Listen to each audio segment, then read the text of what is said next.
In today's episode of the Pathmark Presents podcast, I got a very interesting guest here with me today. I'm with David Potter, and he's hailing over from Vogue. And Vogue is basically all about developing software, right? So they develop basically software development for your business and entrepreneurs out there. So I'm going to speak with David, how he's thinking about growth for the company and also his journey as a marketer. So David, welcome to the show.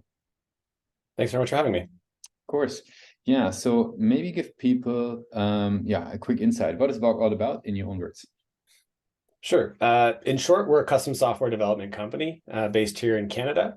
And that means we build all kinds of software applications for businesses ranging from a startup who's just getting started and looking to build their first app, all the way up through providing development support to billion-dollar large enterprise companies. So wide range of clients, wide range of industries, and all of it is sort of centered around developing custom software to help businesses grow. Very cool. Very clear and very succinct. So who are your customers? Tell us a little bit more. Is there certain industries, a certain size a business should have, maybe, to give us an insight? Yeah, I mean, as a marketer, the biggest challenge for me is that our customers are not very easily defined. So they fall largely into three categories. We've got startups. So this is somebody who has got an idea. They want to build the next billion-dollar app. They come to us and they want to sort of start from scratch. They may have a business name, they may have funding, but they're very early in their journey. We also have legacy businesses that are looking for ways that they can improve efficiency, find new ways to save and optimize their business, and sort of really digitally transformation kind of angle for businesses. They may be in manufacturing or energy industries. And then we also have companies that have an application of some kind, whether it's a mobile app or a web app, and they are competing for developers like everybody else, or they need a specific skill set that we happen to have. And so we provide support for those businesses, can join their team briefly or provide project support for those teams where they're very sophisticated or large. They know what they need, but they just need our skill set, so we can help them out as well. Very cool. So now, how do these folks hear about you guys? How do people hear about Vogue these days? Like, what's their journey looking like? What are the channels that they walk through in order to get started? Yeah, our current channels for inbound are it's kind of fall into two categories. The biggest one is obviously our website. Our business has been built around organic inbound. So a lot of content is a big part of that. So people coming through the website, they're converting, they're asking to meet with us. And that sort of starts the sales process from there. And then we have a fairly long sales process. Mm-hmm. And also referrals. So they may be personal referrals or clients who worked with us in the past who provide referrals, or aggregation and referral sites like clutch.com that provide references and case studies that people are looking at, and then that drives them to come see us. So happy customers are very important for us. Very good. Now, you mentioned the central role of the website there. What would you say these days? Like, what's the strength of the current page versus where do you see room for further improvement?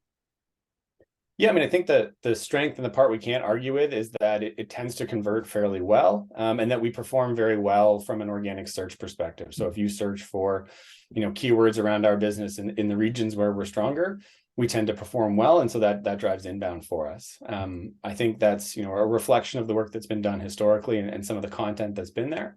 I think where it can improve is that, the content or the look and feel, as is any website, gets dated. And so we're looking at a modernization at the moment.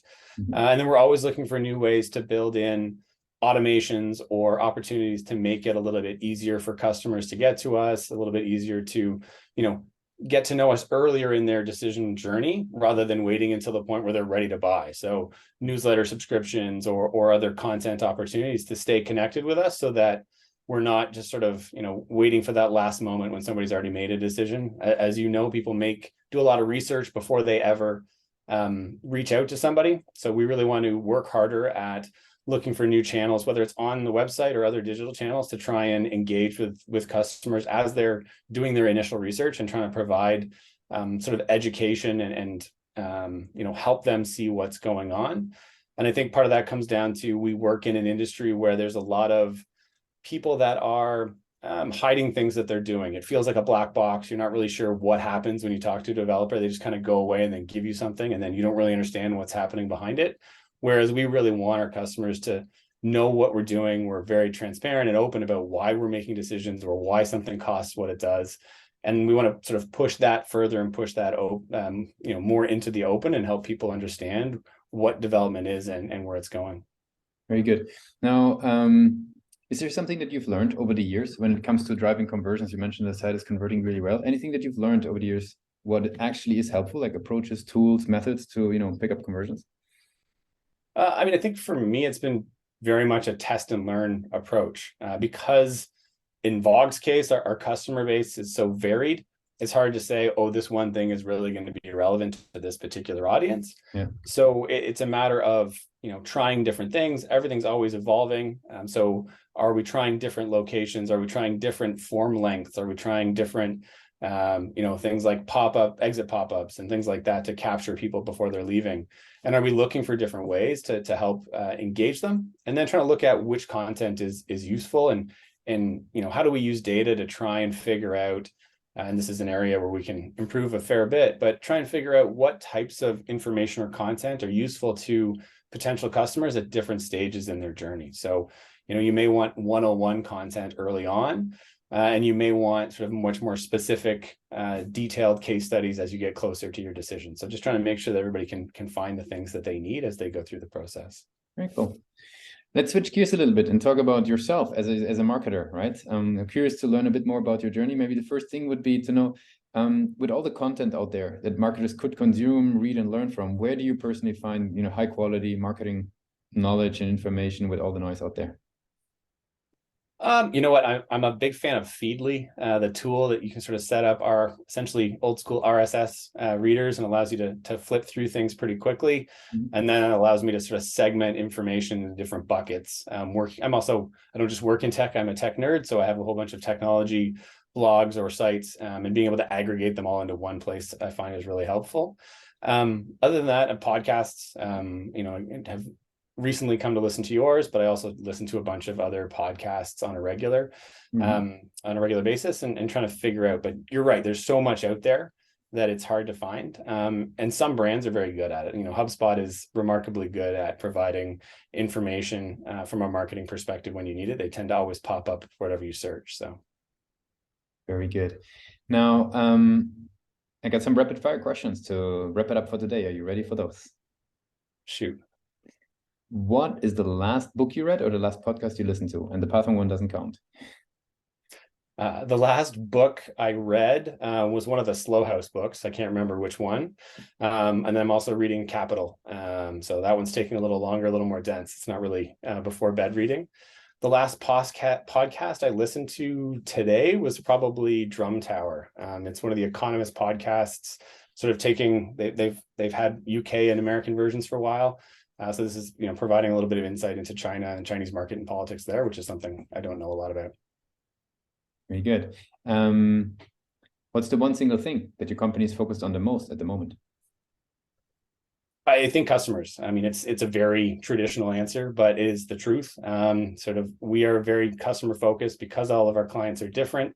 We're really trying to make sure that we're finding different ways to support them. And then pushing into the idea of transparency and openness. So as I mentioned before, trying to make sure that we're not hiding things. We're really trying to play an educational and advisory role, because our business isn't a transactional one. We don't just sort of sell a thing and never see them again. When we start a relationship with a client, it is months, if not, into a year. And then ideally they transition into a support customer for longer than that. So we're really trying to build relationships with them. And then, as I said, the referrals are big to us. So make sure they're happy and telling their friends. If there would be no boundaries in technology, what would be the one thing that you would fix for your role as a marketer? You have a magic wand. What's the one thing you would do? Perfect data. The ability to always know where people are coming from, or what channel worked, the ability to monitor their journey in a simple and easy way without having to flip through 40 different tools and put together spreadsheets to try and figure out what's working and what's not. To be able to sort of have a quick view and always know what's going on in a magical dashboard would be great. And what's missing today to that? Like, if you mention that, because a lot of marketers actually mentioning that on the show, like, what do you feel is missing in order to get there? You know what? I think part of it is just it's a lot of work to get all of the different pieces connected. And, unless you're a really large enterprise that has a big team who can look at all of the different elements and then have a data team behind that can combine it, the data is just still disparate. So, we have data in HubSpot, we have data in Unbounce, we have data in Google Analytics, we have data from vendors like Clutch, we have our social data and what's performing on social from an organic perspective and from a paid perspective. And there isn't really, at least I haven't found a way to easily pull that together without a big team. So there's a lot of sort of work and sort of pulling data together into spreadsheets to try and figure out what's working. Mm-hmm. And for the very last question, if today would be your first day joining VOC, what would be the one advice you would give yourself for that journey? I would steal advice from Seth Godin and ship it. Really the idea that it doesn't have to be perfect. Just get more things out, try more things, because it doesn't count if you don't share it. And I think, I personally have a tendency to try and make sure I want to get things right before we put it out in the wild. But really just to remind myself that nobody else cares that much. Our customers, people on their website, they're not nearly as picky as you are in terms of looking at things. And you'll never know what works if you don't put it out there. So that would be my advice to myself. Very cool. David, I really appreciate you took the time with us today to be a guest on PathMonk Presents. I want to give you the very last word. If people would be forgetting all that we discussed about VOC today, what's the one thing people should remember? I mean, I think it's the tagline we use is we build more than apps, we build businesses. And really the idea behind that is that, as I mentioned before, we build partnerships. We really are interested and invested in the success of our customers, because that's our success. Our team gets really involved and invested in the things that they're building. So if anybody's looking for a partner who is open and transparent about how they work and very honest about what it is they do and wants to grow with their clients long term, then we love working with clients like that. Very good. Thanks a lot for being a guest on PathMonk Presents. Thank you.